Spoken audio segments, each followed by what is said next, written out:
அனைவருக்கும் வணக்கங்கள். நாணயங்கள் சேகரிப்பாளர்களுக்கு ஒரு நாணயமான பதிவு. செவ்வாய்க்கிழமை காலை வணக்கம். சிவந்த நிறத்தை உடைய கிரகத்தின் கிழமைனால இன்னைக்கு செவ்வாய்க்கிழமை.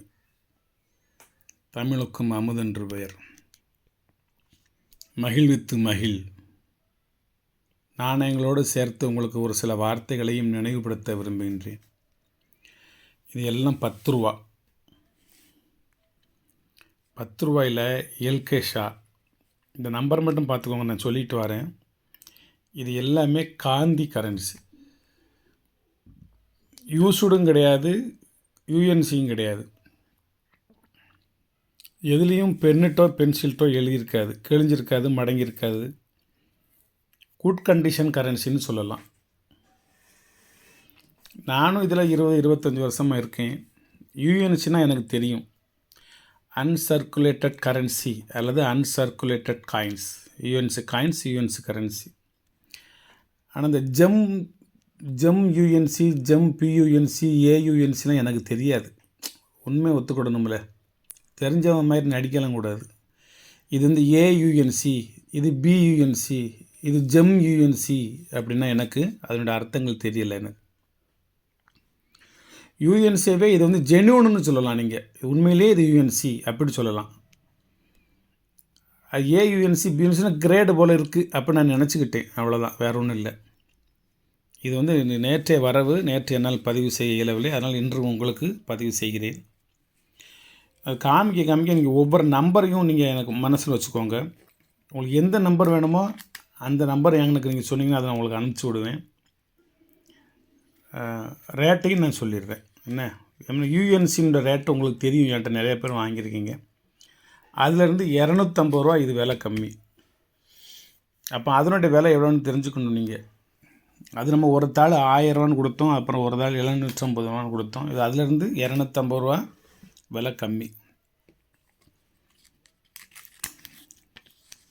B29 105 901 901 ஒரு கெட்டுடைய முதல் கரன்சி. எல்கே ஷா. இந்த பக்கம் காந்தி கரன்சியோட கண்டிஷனை பார்த்துக்கோங்க. என்ன ஒன்று வச்சுருக்கேங்கிட்டு.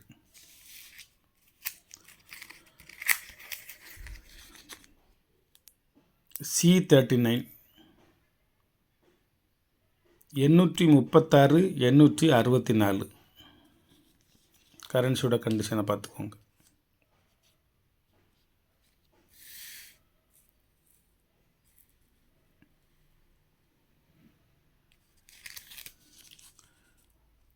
D40 240066 கரன்சியோட கண்டிஷனை பார்த்துக்கோங்க.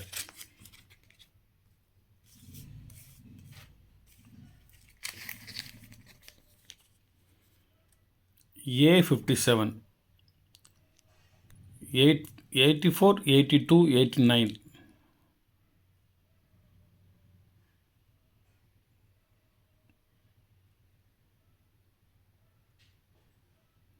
எல்கே ஷா. பின்னாடி அதோட கண்டிஷனை பார்த்துக்கோங்க. எல்லாமே சூப்பர் கண்டிஷன் நோட்டு. ஆனால் நோ யூஎன்சி. A90 69 1803 இது பின்பக்கம். ஒவ்வொன்றையும் நான் முன்பக்கம் பின்பக்கம் காமிச்சிட்டே வரேன்.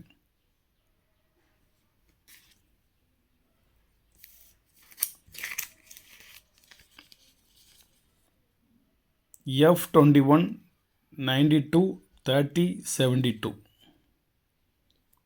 முன்பக்கம், இது பின்பக்கம். பார்சலை பிடிச்சி ஒரு நிமிஷம் இருக்கும்.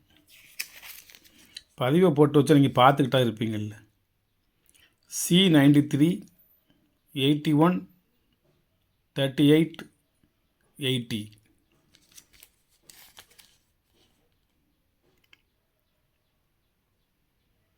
தமிழுக்கும் அமுதென்று பேர்னு சொல்லிட்டு அப்பப்போ இங்கிலீஷை பயன்படுத்துறீங்களா சார் அப்படின்னா அது அன்றாட வாழ்க்கை நடைமுறை.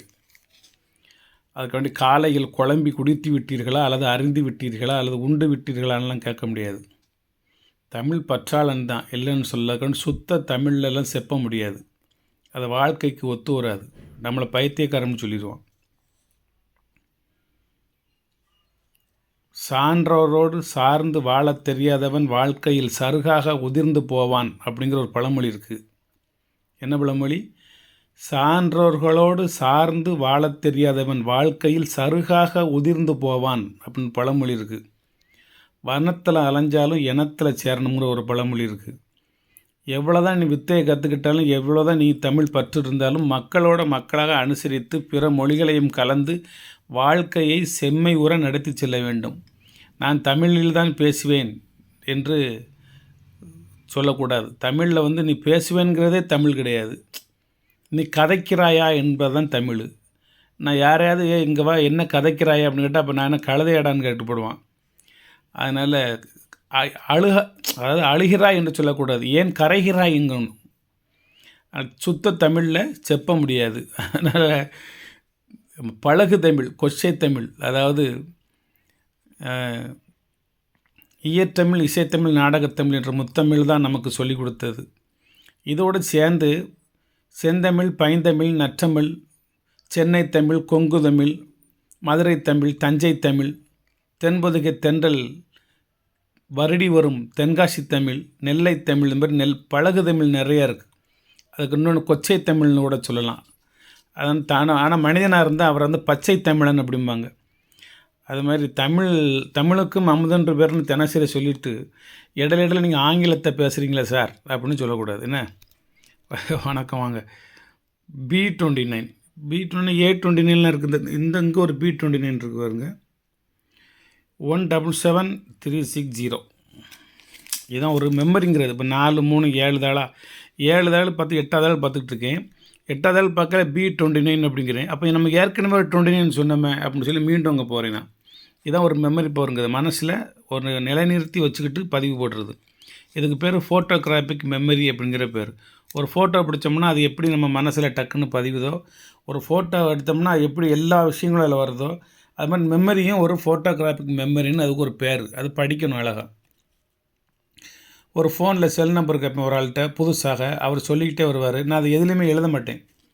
அப்படியே இப்போ கொஞ்சம் பிறங்க பேனா எடுத்துக்கிட்டதேன், நான் இப்போ குறிச்சிக்கிட்டதேன்னு சொல்ல மாட்டேன். இன்னொரு செல்லை கூட அதில் பதிஞ்சிக்கிறேன்னு சொல்ல மாட்டேன். நீ என்ன செல் நம்பர் கொடுத்தாலும் நான் அப்படியே டக்குன்னு வாங்கி டக்குன்னு கட் பண்ணிட்டு அந்த செல் நம்பருக்கு அடிப்பேன்.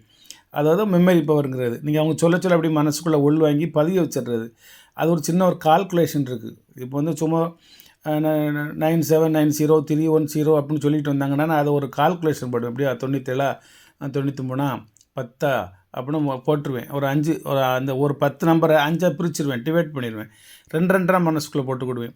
இந்த 2 மனசில் போடையிலேருந்து 97 தம்பி பிறந்த நாள், அதுக்கடுத்து 10 ஞாபகம் வச்சுக்கிடுவோம், அதுக்கடுத்து 38 ஞாபகம் வச்சுக்கிடுவோம். இப்படிங்கிற ஒரு அவங்க சொல்லையிலேயே மனசில் நீங்கள் ஒரு கால்குலேட் பண்ணி பதிகிறது, அதுக்கு பேர். வாங்க பதிவுக்கு போவோம். B29 என்ன இப்போ தான் சொன்னேன். 177360 பின்புறம் உள்ள கண்டிஷனை பார்த்துக்கோங்கண்ணா. ஒரு 8 விதமான கரன்சி இதில் வச்சுருக்கேன். இதில் எந்த நம்பர் வேணுமோ நீங்கள் அந்த நம்பரை செலக்ட் பண்ணி எனக்கு நீங்கள் அனுப்பிவிடலாம். அந்த 8ஐயும் நான் அங்கிட்ட எடுத்துருதேன். அப்போ தான் அடுத்த 8 வைக்க முடியும். மொத்தமே 16 தாள் தான் வந்திருக்கு. H77 688 686 அதாவது 688686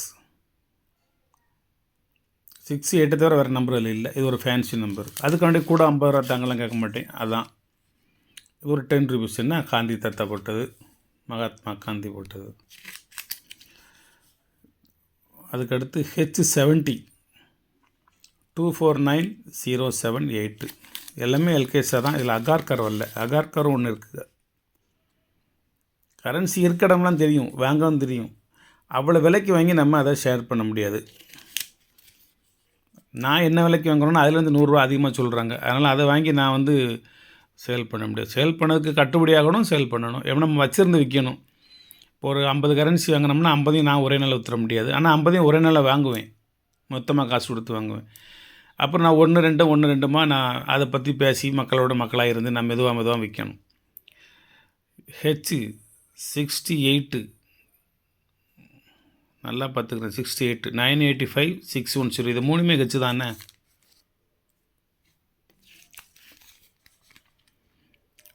D91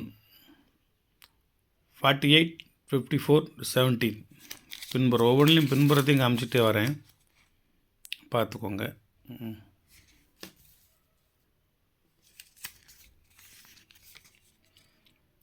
C99 366 702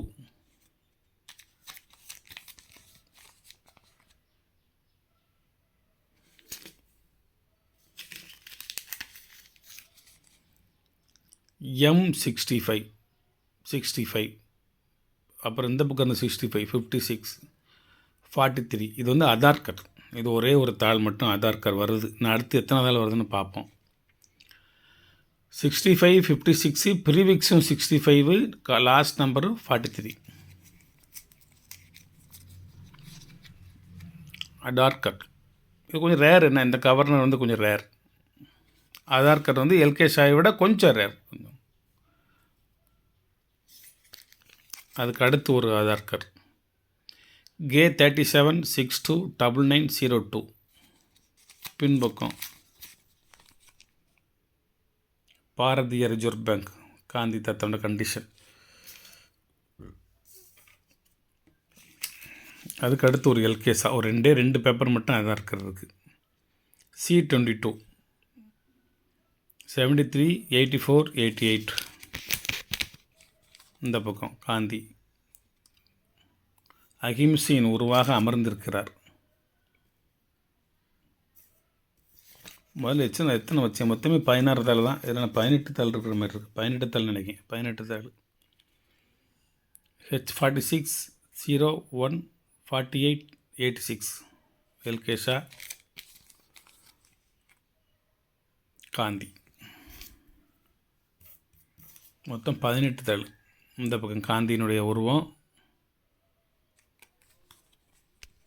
ஆதார் கார்டு ஒரு 3 தாள் இருக்குது. இதில் L64 07 51 89 கரன்சி கண்டிஷனை பார்த்துக்கோங்க. என்ன அவ்வளோதான். 10 மட்டும் 18 தாள் இருக்குது. எந்த தாள் வேணுங்கிறத நீங்கள் அந்த நம்பரை வந்து எனக்கு ஐடென்டிஃபை பண்ணி கொடுத்துருங்க. ஒரே நம்பரை நிறைய பேர் வாங்கினா கொடுக்க முடியாது. யார் முதல்ல அந்த நம்பர் கேட்குறாங்களோ அவங்கள கொடுத்துருவேன். அந்த நம்பரை நான் சோல்டர்னோட சொல்லிடுவேன், கேட்குற அளவுக்கு சொல்லிடுவேன். நீங்கள் எல்லோரும் என்னுடைய வாட்ஸ்அப் குரூப்பில் இருக்கீங்க. நான் வாட்ஸ்அப்புக்கு நிறைய வர்றதில்லை. நான் யூடியூப்பில் இருக்கிறதுனால வாட்ஸ்அப்புக்கு வர்றதில்லை. நிறைய பேர் நீங்கள் யூடியூப் பார்த்துட்டு வரீங்க. உங்களோட அன்புக்கும் ஆதரவுக்கும் மிக்க நன்றி. சப்ஸ்கிரைப் பண்ணுங்கள், ஷேர் பண்ணுங்கள், லைக் பண்ணுங்கள், கமெண்ட் பண்ணுங்கள்.